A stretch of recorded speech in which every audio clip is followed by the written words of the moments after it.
And let's hear from you whether you were surprised with the approval of the ministerial nominees of President Akufo-Addo, especially because of the position the minority had taken, that they were not going to approve these ministerial nominees. And looking at the numbers that these nominees got in approval of their nomination, it raises a lot of questions, which analysts will be joining us tonight to help us understand this. Because from what we got, about 2 NPP MPs were absent in the House, as against the numbers that the NDC had. Our parliamentary correspondent will be giving us some more details, but we will give you the details of those MPs that were absent, including Adwoa Safo, obviously. That's information that we got. But in the midst of it all the nominees, the ministerial nominees, got more than the number of NPP MPs present in Parliament voting yes in approval of their nomination, contrary to the position that the minority had taken going into the vote, secret balloting tonight. Stay with us. We'll get into all of that, and I'll tell you the numbers. But let's settle for Ghana Briefs.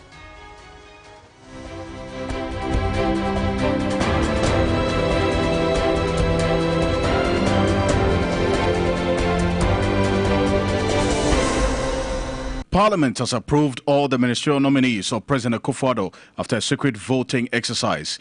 Katie Amon, Brian Champong, Stephen Samoa Boateng, Mohamed Amin Adam, Osei Bonsu Amoa, all received massive endorsement by the legislators.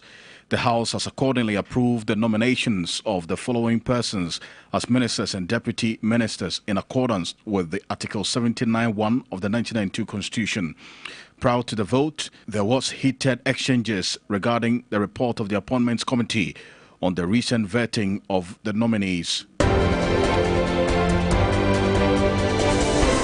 The European Election Follow-up Mission has raised concerns over the lack of political will to implement some recommendations made to the Electoral Commission and other stakeholders in Ghana's 2020 general elections.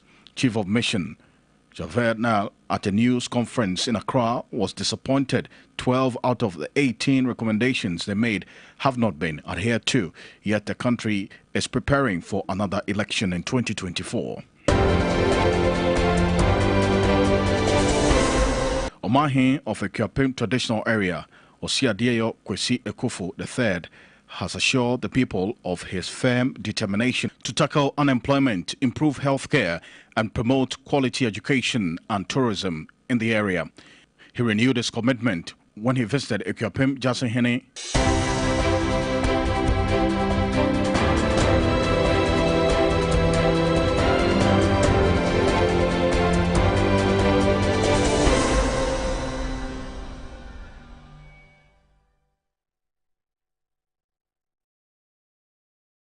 The results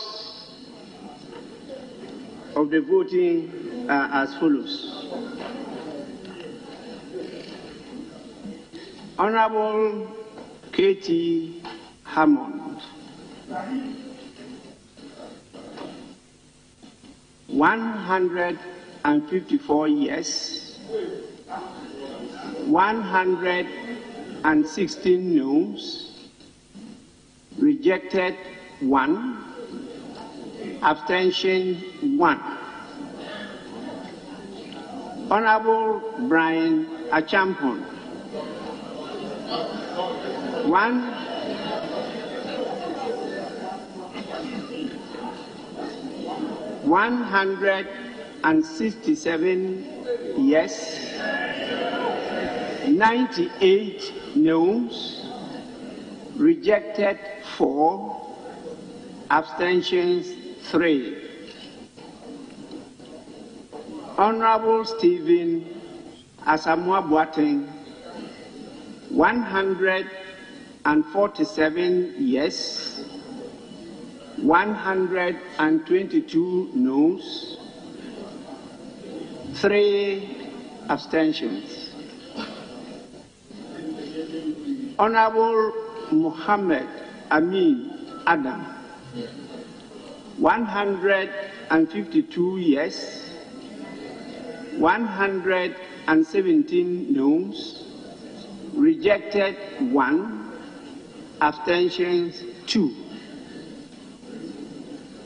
Honorable Osei Bonsu Amwa, 149 yes, 120 noes, abstentions 3. Honorable Dr. Stephen Amwa, 146 yes, 123 noes, 3 abstentions. Honorable members, the House has accordingly approved the nomination of the following persons as ministers and a deputy minister in accordance with Articles 78(1) and 79(1) of the Constitution. They are Honorable Katie Hammond,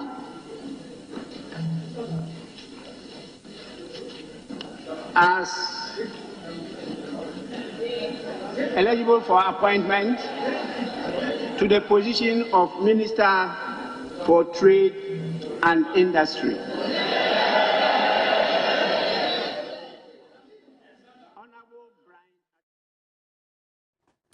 Well, that's how it all ended.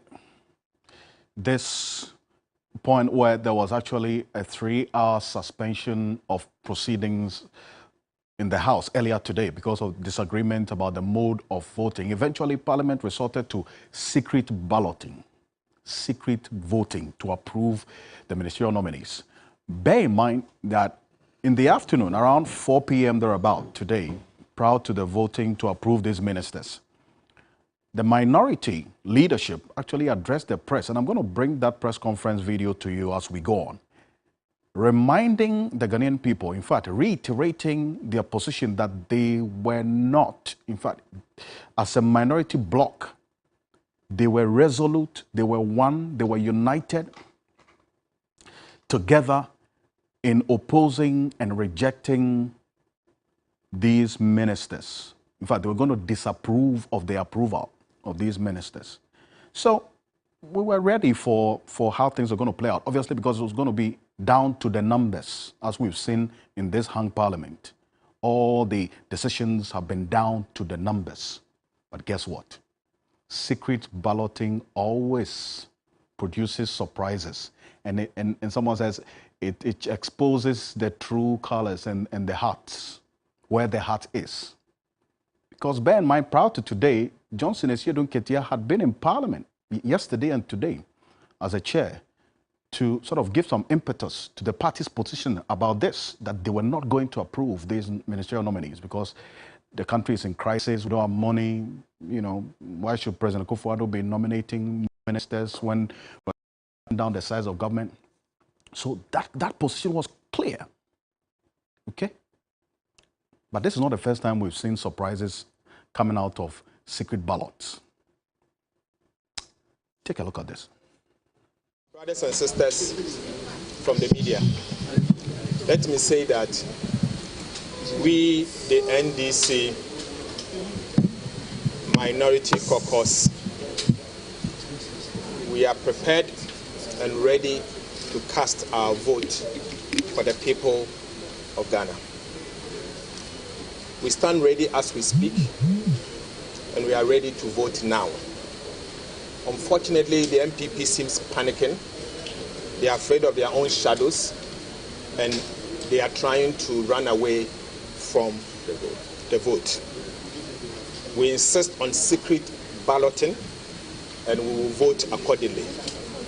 We are optimistic because we strongly believe the NDC Minority Caucus will not betray the stance of the party and the stance that the people of Ghana have come together to ask us to actually implement.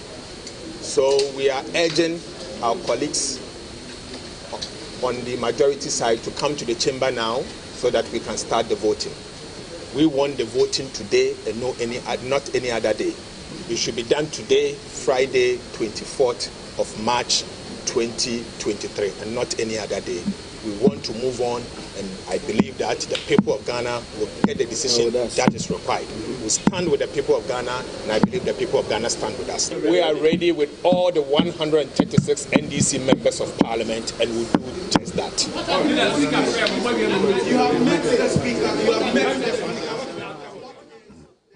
That's Dr. Kesela Atoforsen, minority leader, together with the others, so Samuel Okujetua Blakwa, and also Emmanuel Kofi and others who were there.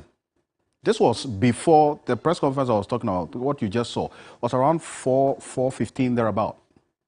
The secret balloting started around 5 p.m. In fact, the minority pushed for the secret balloting because they were convinced that they were one in thought, in deed. But when the chicken came home, this is how the outcome was. And tonight we're going to diagnose. The reason I'm dressed like this is we want to diagnose this situation. Some of you have said these are a group of transactional wheelers. They are two sides of the same, Professor H. Kwesi Prempeh and others have been posting about this. A number of you have been commenting on this as well. We'll get into your comments. Dr. Rashid Rahman will also join us. But these were the MPs that were absent, or the numerical representation today in Parliament. Total eligible voters, that's NPs, were eligible to take part in the secret balloting, 275, as we do know. But we know James Jachakwesing is not coming to Parliament, so NDC was down by 1. That's why you heard Dr. Kesela Atoforsen talking about 136 of them are resolute. Total MPs present today was 272. Total MPs absent today, 3. And these are the MPs that were absent. Sarah Joasafo, Dom Kwabenya, Philip Atta Baswa, MP for Komeu, and James Jachakwesing, you know his situation. So even prior to today, he wasn't obviously coming to Parliament. So that's how things played out. That's why the NDC were quite confident of the outcome today. That's why even though there was a proposal to postpone the voting, they pushed for it because they had the numerical strength. But guess what? This is how things played out. Brian Champon, these are the numbers. 167 yes, 98 no, 4 rejected. So we actually had rejected ballots in Parliament too, the MPs. So those of you who thought that people who engage in rejected ballots are people who have less education, that's not true, right? There's so many reasons why people engage in rejected ballots. 167. So if you take maybe 135 out of 167, you know the number of NDC MPs who approved Brian Champon, assuming all NPP MPs voted yes. Look at Obi Amwa as well. 149 yes, 120 no. 3 MPs decided to abstain. They didn't want to take part, to vote yes or no. As for whatever reason, well, they are entitled to do so. Stephen Asamoah Boateng, Minister Designate, Chieftaincy and Religious Affairs, 147 yes, 122 no. And bear in mind, today, as Dr. Kesela Atoforsen said, there were 136 NDC MPs. So you can subtract and you see a number of the NDC MPs who also voted in approving Stephen Asamoah Boateng, because in this case, NPP per the numbers at 135, right? Present in Parliament today. 3 of them absented. They decided to abstain. Stephen Amwa, 147 yes, 122 no. 3 decided that they were not going to take part, yes or no. They abstained. Then Katie Hammond. And you know, when Katie Hammond appeared before the vetting committee, the number of condemnation that he received for some of the answers he gave and his posture before the committee, many thought that, look, he was not going to go through because of the kind of reaction that we got after he appeared before the committee. But look, surprise, surprise. 154 yes, 116 no. One MP decided to abstain, that he was not going to take part in the voting. So this is it. Okay, what does this say, especially about the position the minority took and the outcome that we are seeing, and the reinforced position that the party, I mean the NDC, actually directed its members of parliament to take on this, and the presence of the chairman of the NDC in parliament and all? Look, we need to understand this, and a number of analysts have started doing some work about how this outcome really impacts on party-parliament relationship. And bearing in mind also the kinds of, some people have been thrown in the allegations against the previous NDC minority leadership in parliament, Haruna Idrisu Muntaka, and the allegation that they were immorally intertwined with the majority and approving all sorts of things. So there's a new era, and we've seen this also coming up. So you know what? Stay with me. We'll be back shortly after this quick break. My guests will join me. We'll have a conversation on this and more. Stay with us.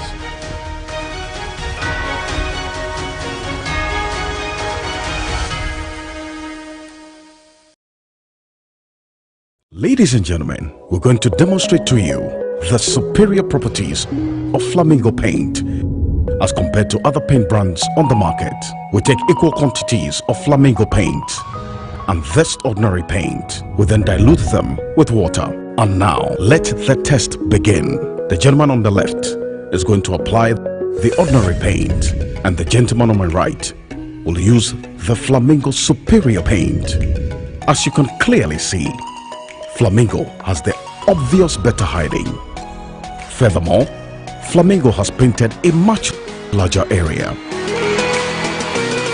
You know, one bucket of Flamingo paint is equal to several buckets of any other paint brand on the market. Flamingo paint is made with superior formulation to give superior durability, superior hiding, superior coverage. Flamingo paint, simply superior. Everybody knows Acrobato. And if you know Acrobato, it means you know M-Punch Homeopathic Clinic. M-Punch Homeopathic Clinic is my pillar. Let's hear what others are saying about M-Punch Homeopathic Clinic. Who will be careful M-Punch one? Chesena me ankasa me period no say problems wom tina ma wo ho idea ma me papa chesena nya asem ketewa na mkwan point no mo hwe me modem no mo hwe bibia na so mo medu a me fae no ene ma won kra mienu foforo kwa na mkwan mu a eba head everything yourself me ma me no adwodwo eda ho a wontumi nante ene ne ko end point o mama nuru a ene ne ho idea watimi asori anante. That's end point for you of Acrobato. Hello hey ohwehwe what che okay e free bra wo di end point wa dance am me ko ye no me just say my name koye and person my emre nyina and imagine sabema na me be fear for there the one dey nyina jaresa. You heard everything. I have secret. M-Punch is my secret. M-Punch Homeopathic Clinic. I'm free. Papa ne mama galamse ahemfo papa kuani papa soja ni prosini owura DC owura politician ni businessman ahohoe modufu de panel say e dachi mo tonton yen sa asepa mo say ye kwaye ni yensuo nkakra ye kokoo no sa free say mo se mo mfa kwan paso ntu go ene na ode gisika o na hunu se ochina nsuo mpo a ye be nom ho be yedin kwaye asai kokoo adwade amane ye de ye nya hwe mfirimu si ya amato antwa ye nchirima ho be kire won yie nyarewa atuturu asem kom ni ahokyere na wo bekom ye betumi aye ni yie ye wotumi se ye besesa bone akopapa ni ehia ne se ye beye baako atai abayachi community mining ni alternative livelihood program e koso wo mantemu fa ho dom na fa kwan paso to gold Ghana mine yenka mom to galamsey ase nkrato yi free Ministry of Lands and Natural Resources and the Minerals Commission of Ghana ho na ye dia bremu FDA aje dwedie nkrato yatum At long last, Blue Jays Vodka makes a bummer kit. Blue Jays Vodka makes Numbi a fine. This look, the guys are chilling with Blue Jays Vodka mix. Wow! Numbi a tasty. Charlie, can we join you guys? We are all single. Blue Jays Vodka mix, and we are dead, and we are ham. Feeling room. Enjoy the unique taste of Blue Jays Vodka mix. Blue Jays Vodka mix, Numbi a fine. Blue Jays Vodka mix. Blue Jays Vodka mix. Numuni Nyansem, one ton money pa one in fear don't watch it. And says up in for. It's about to get more sporty. With a touch of super entertainment with your favorite stars. Times we play the Pittingay, the Chaskele, the football. Who should I take? Tony Cruz? Why? While keeping you up to date with every trending issue in your world of sports on Warmer Plus. But in comes Thomas Tuchel and everything changes. And when he said he wanted to be better than me, I was happy. Let's keep it more sporty and super entertaining. Warm Up Plus now shows on Saturdays at 11 a.m. on TV3. Brought to you by Betway.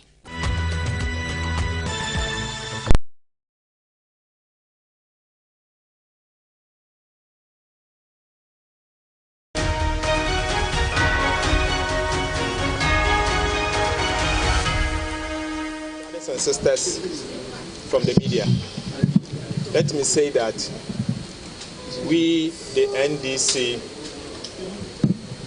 Minority Caucus, we are prepared and ready to cast our vote for the people of Ghana. We stand ready as we speak, and we are ready to vote now.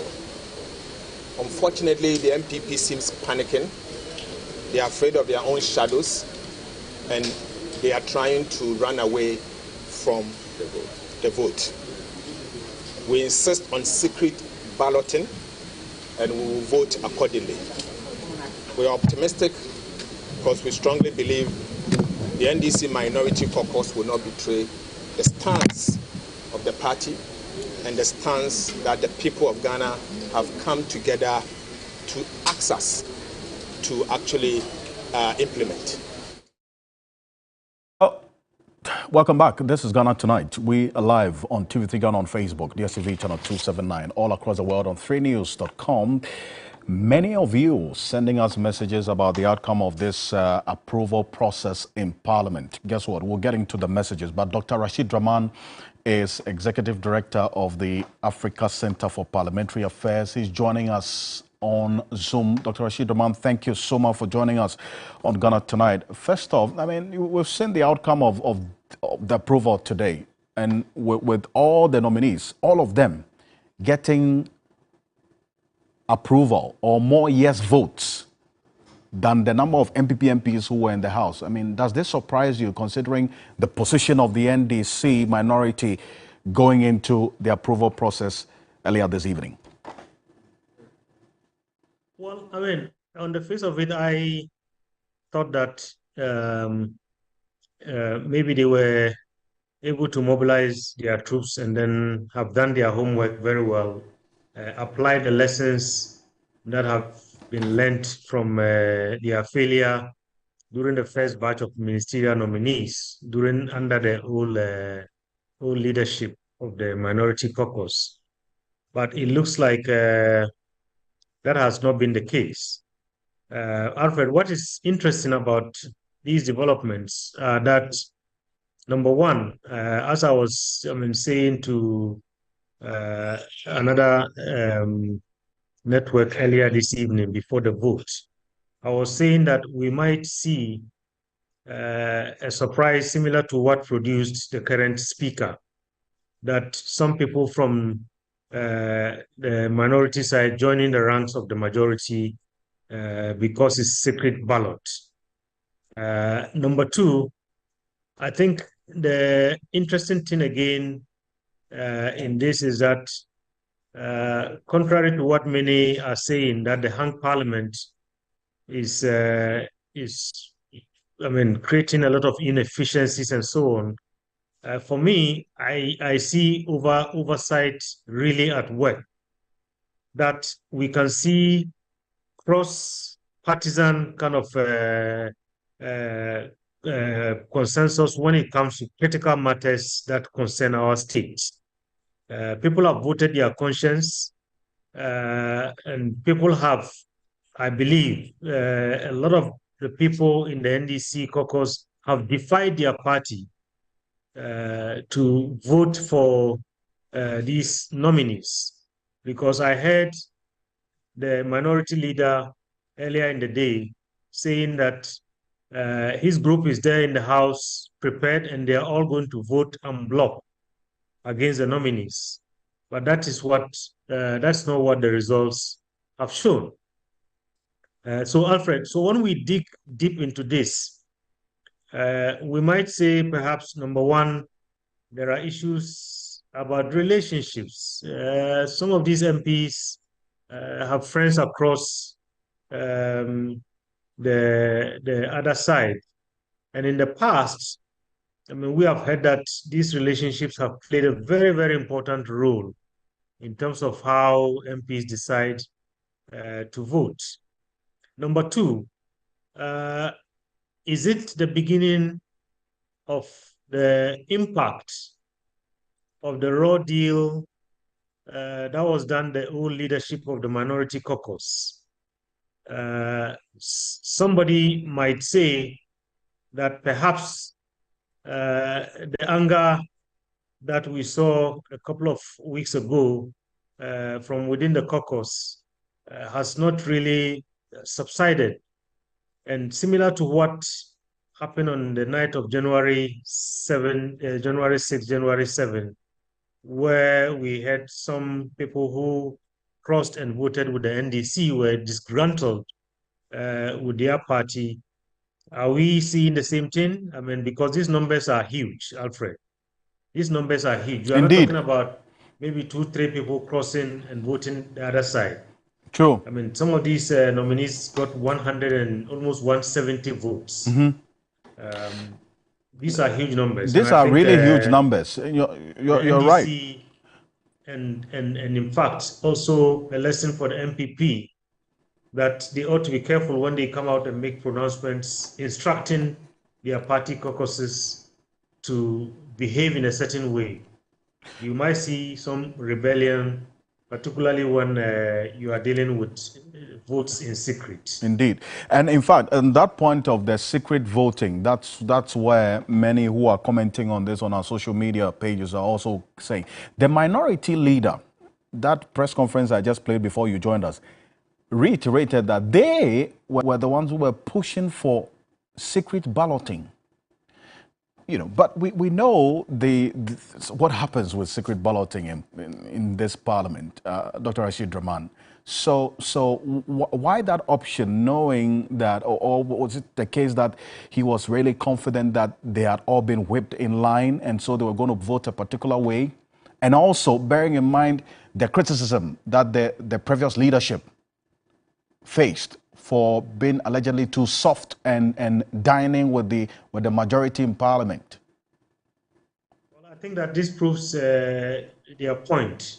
It proves, it exonerates the old leadership because, like you rightly said, there were accusations, and even Honorable Osechi Mensah who came out to defend the former minority leader.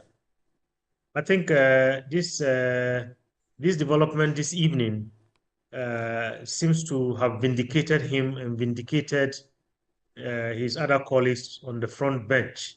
Because in fact, if you look at these numbers this evening, Alfred, I think they are worse than what we saw during the first ministerial appointment process. So I think the NDC has to go back and do some soul searching. And perhaps maybe, I don't know whether, their continuous presence in the House is also a contributory factor in terms of making some members of the caucus to say, look, we are going to prove that we are independent. I mean, despite the fact that we are coming from the stock of this party. I see. But you see, the presence of Johnson Esedun Ketia, I mean, he was there yesterday when this whole debate on the 3 revenue, that's bills, the amendment to some tax bills were laid. And then also the decision to now push this appointment of the nominees to today. Johnson Esedun Ketia was in Parliament, right? I mean, to sort of reinforce the party's position. So his presence and the party's leadership's whipping did not stop some of the minority MPs from breaking ranks and actually doing something contrary to what the party has directed them to do. What does this tell you? I mean, from the lenses that you're wearing, Dr. Rashid Rahman. I think maybe it had a contrary effect, Alfred. It had a contrary effect. And I've been saying, I think, to both parties, you know, we have to be careful. We know that, I mean, parties have a say in terms of how their members behave in the House. But when it is this open, as we have seen over the last couple of months, and in this case, I mean, I'm talking about both parties. I mean, the NPP and the NDC have at different points in recent times instructed their caucuses, I mean, to behave in a certain way. I think this is a very important lesson to them, that organize yourselves internally, do your homework, make sure that, I mean, you have every single member of your caucus on your side, and then let them go and do their work. But I think there are some who are trying to prove a point that, you know, we have brains to think, and there are matters sometimes that are not simply party matters, but there are matters of state, of national interest, and you know, every MP when they go to vote, they are guided by a compass, and the compass to the north is the Constitution, to the south is the people that they represent, and then to the east is the interest of the party, and to the west is the interest of themselves. In most cases, I think we have seen over the years that, you know, the I mean, behavior of MPs, I mean, goes along the horizontal kind of direction of the compass, that is their personal interest as well as the interest of the party. And the vertical direction, which is, I mean, the most important, the Constitution and the people of the country and national interest, sometimes is put on the back burner. But I think today we have seen some MPs saying that on this matter of ministerial nominees, despite what the party has said, despite what many Ghanaians have said, we are voting our conscience, and then we are going by what we believe. It's an interesting point you make about they voting their conscience as against what the party's position was going into tonight's or earlier this evening's voting. The party says, don't approve or don't vote yes in approval of these ministerial nominees. But you're saying that these MPs went in with their conscience regardless of what the party had told them. I mean, there's a lot to take away from this, is it not? Alfred, there's a lot to take away. We need to do a lot of digging and a lot of analysis. But honestly, I would not rule out the fact that some members of the caucus are still not very much in sync with the new leadership. I will not rule that out. Because if you remember, when the old leadership was removed, I think on your network as well as other networks, some of us said, look, what we are learning in this parliament and in recent elections is that even one single vote matters. And this leadership that was removed they have a huge following within the caucus. And so we should not discount that. The fact that, everything seemed to look okay on surface, perhaps does not mean that people were still not quite pleased with the way things were done. So that might be, Alfred, maybe one way of looking at this. And then the other might be the friendship and the relationships that I've alluded to earlier. But whatever it is, I think the NDC has a lot of work to do. And I think that this is a very important signal for them about, the fact that if they really want to be seen as a government in waiting and they want to wrestle power from the MPP, these are some important messages, and they should do some very deep analysis. Indeed, very deep analysis. Dr. Rashid Rahman, appreciate your time. As always, thank you so much. He's the Executive Director of the Africa Center for Parliamentary Affairs. Now, just for the benefit of those of you who just joined us, these are some of the numbers. I mean, how things played out in Parliament earlier today, the approval process, and the numbers of the yes votes against the no votes as against what the party's position was going into tonight, and then also the minority leadership reiterating the fact that they were standing with the Ghanaian people, and so they were going to reject these nominees. Just slap them on the screen for me, and we'll see how things played out earlier today. There you have it. So we understand that there were less than 137 NPP MPs in Parliament. So you see the numbers, 167, 149. Yes, so obviously, as has been proven beyond reasonable doubt now, and these are the MPs that we got to know were absent. So there are 2 NPP MPs and an NDC MP. So in terms of numerical strength, the NDC had it. So what happened?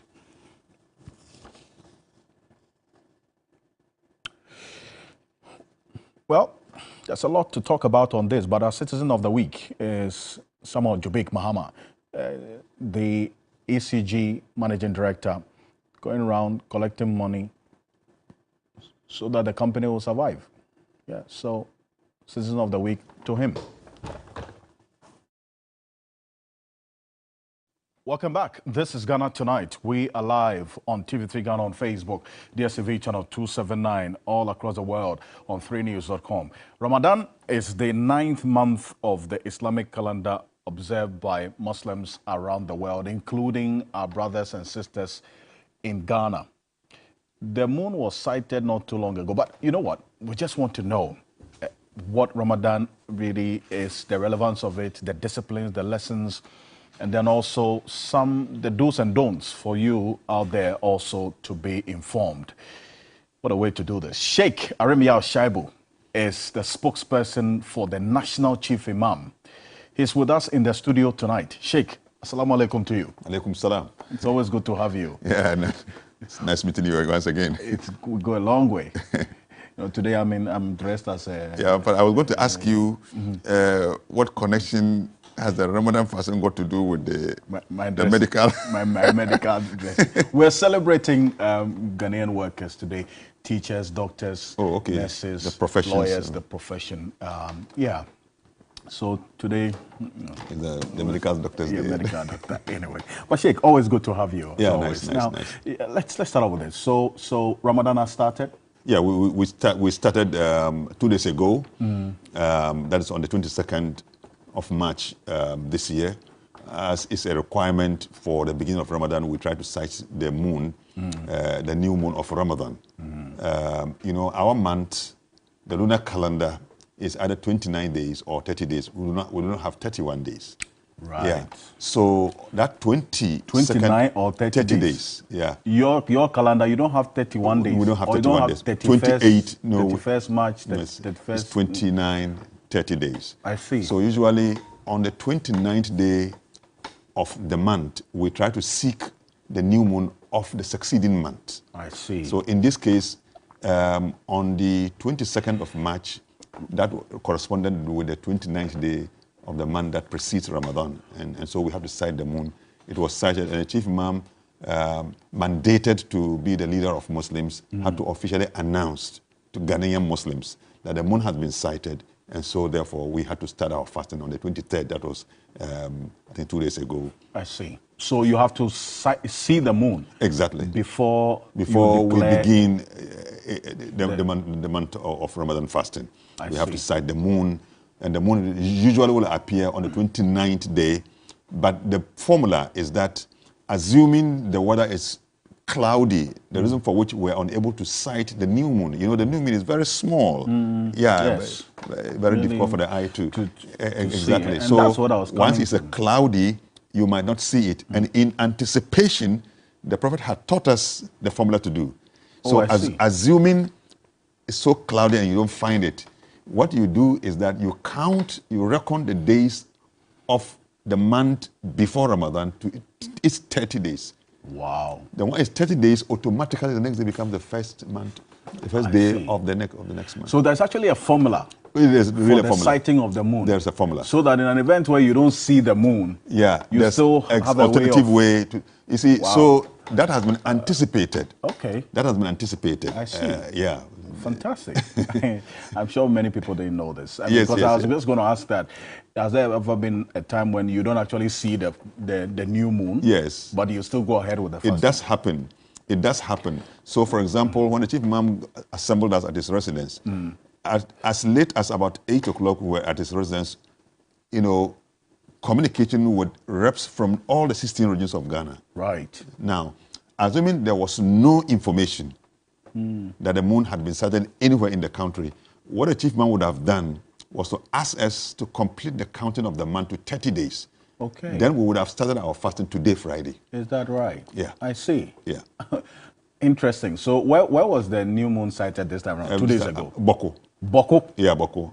The new moon was sighted in Boko. Boko, and that is a blessing for Boko. That's a blessing. For Boko. And my hope is that since the blessing has come from there, that blessing will descend on that land. That the blood that has been poured down on that land will be cleansed by the blessings of God and the spirit of Ramadan. Amen. That we hear no single person killed, nor any the smallest drop of blood, being spilled. Yeah, and that's my greatest prayer for the people of Boko, because we all are related. Indeed. Yeah, and we have nothing to celebrate when we hear that something is happening there. Rather, we feel sad, and we join them in the prayer, that hoping that in this Ramadan, we join the prayer, in sincerity, that we see the end of that crisis. So for you, the sighting of this moon in Boko, of all places, is not coincidental. It may have come at a time when that area needed the blessings of Allah. When we were told, I celebrated. I said, look, probably God really wants to tell us something about what is happening there. Right. That in spite of what's happening there, that place can be a place of hope. Give us a horizon, a certain wave of hope that we can, so that if they can see, be inspired, by such divine, symbolism of what has happened, then they can see that something good can come from that place. So instead of maybe the hatred and the fighting, they could look for something more higher. Yeah, and I hope that, they are all my brothers, my good brothers. If they listen to me, that is my advice. That let's work for peace, for love, in the midst of differences. Let's find solution to problems without killing, without spilling any blood. Solution to problems without killing and shedding of blood. Thank you so much for this. But let's come back to the subject. What's the relevance of this Ramadan for the benefit of our viewers? You see, I have used my own way to illustrate Ramadan because it's a season. It's a season. Now, once it's a season, it means you enter into that season for a certain reason. So my illustration is Ramadan is like a crucible, or if you like a furnace, where you subject a certain ore to heat, so that if it's an iron ore, probably you want to mold it in a certain way. It's the heat that you apply to it that makes it pliable for you to give it the shape that you want. Now, if it's a precious mineral, like gold, for example, you apply heat to it and you get the gem, coming out. So if you take Ramadan, then it means that it's a period where we subject ourselves to the heat of hunger and thirst and other things that we restrain ourselves from, so we can emerge out of the Ramadan season as better human beings. But that better human beings has been captured in the term used in the Quran, what we call taqwa. Taqwa, variously translated, self-restraint, the fear of God, right? God consciousness. This, whatever you call it, God consciousness, fear of God, piety, whatever you call it, it is the basis for excellent morality of our lives. That's what we call the taqwa. That's what we call the taqwa. Yes. So the Holy Quran in chapter 1 and 2, verse 183, thereabout, that's what he calls it, to really succinctly make clear for us the very significance why we have been told to fast. Because in this particular text, fasting is not an end in itself, but a means to an end. I see. So you see it? So he said, you who believe, fasting has been made obligatory on you. Right. As it was made obligatory on nations that came before you, such that you may attain self-restraint or piety or God consciousness. Okay. Yeah. The God consciousness is the key to sustained righteousness. Because once you can really feel the presence of God in your life, there's no time that God will be absent in your mind. And so therefore it becomes the check for you, the basis for the choice, the moral choices that you make. I see. So it's the consciousness of the Muslim to these the ideals. Yes. And then also the lessons of Ramadan. That differentiates it from, for instance, someone who is fasting to lose weight. You have summarized the whole thing. You see, there are people who use scientific approach to tell us the benefits of fasting. I disagree. Now, even if there are, those are unintended secondary benefits. But coming back to the Quran, the singular reason why God asks us to fast is that we can connect sustainably with Him through this consciousness. Right. You see, that's also fasting for us is a means to an end.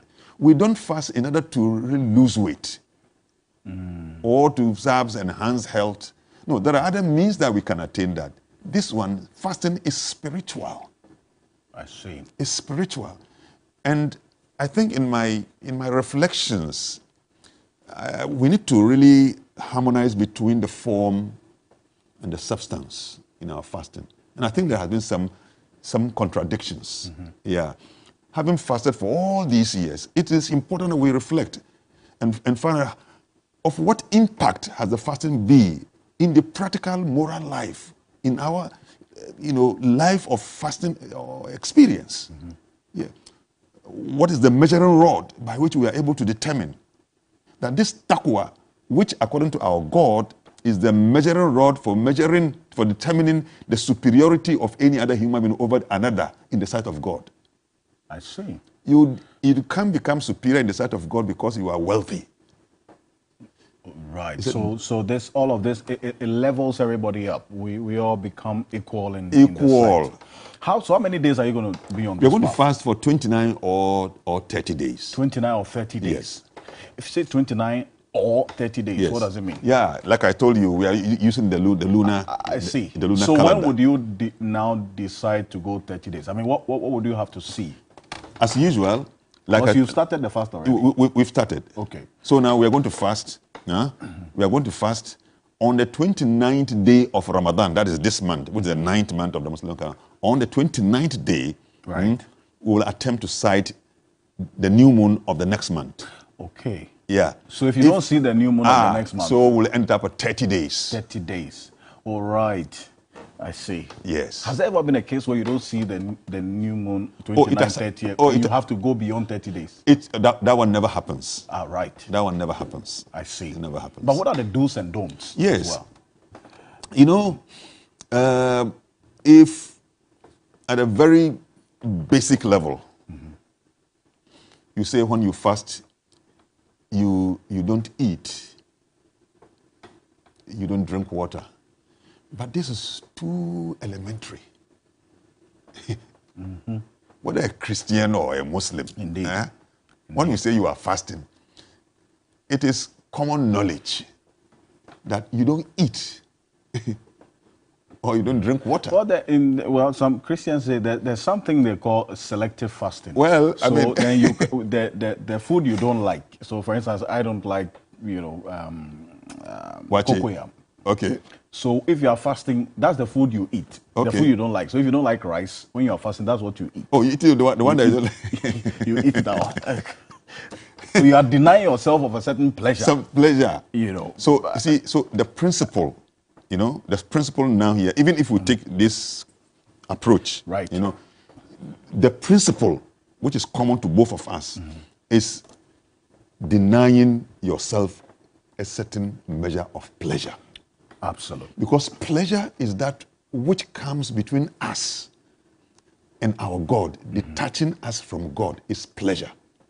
That is why in fasting we restrain ourselves from what normally will be the material source of our survival, and then we connect with God. So you would not eat, you would not drink, you will not go to your wife.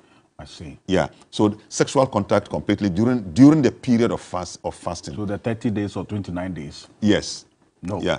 But you might, like you have just mentioned, you might also say, okay, is it permitted that one goes to his partner during Ramadan? Yes. During the night when we have broken the fast. Okay. It is permitted. Right. Yeah, but not when you are But fasting. during the day when you are in the mood of fasting, you cannot go. Don't do it. Yes. I But then they also say that, you see, fasting of a higher kind is not just abstaining from these sensual things. Okay. But that the totality of your senses and your being in a certain state. So fasting is a push you in a certain state. That's right. Yeah, a certain state. So all your senses now are guided and are restrained. So higher scholars will tell you when you fast, your eyes are fasting, your ears are fasting, your hands are fasting, your feet, they are fasting. Every part of your body is fasting, and it shows in the way that you relate, with the totality of environment. So you can't be fasting and be quarreling with people. At all, you cannot do that. Look, and that's why I'm saying that always the need for us for really think deep about fasting and resolve the contradiction that we see in our lives. The Prophet said something that is that many times a person will fast but makes no gain from the fasting except he has suffered empty thirst and empty hunger. Empty thirst. So it means that our fasting itself can be empty. Indeed. May not meet the purpose of God in it. Yeah. Sheikh, I want you to speak to our brothers and sisters about Ramadan, and then also to us as well, how we can all help you in the process. Finally. Yeah, I mean, thank you very much. I want to call on all my Muslim brothers and sisters and uncles and parents that as we engage in this period of fasting, let's reflect deeply about the purpose of God in asking us to fast. Understand that the period of fasting is a period of moral re-energizing, the period of spiritual strength, the period where we make a journey down our souls so we can bring out the strength of righteousness which is needed in the modern world for us to be able to contribute constructively to human society. We need to really come out with an experience that makes us a better people. Let's be compassionate to people, as selfless as possible. Eschew corruption.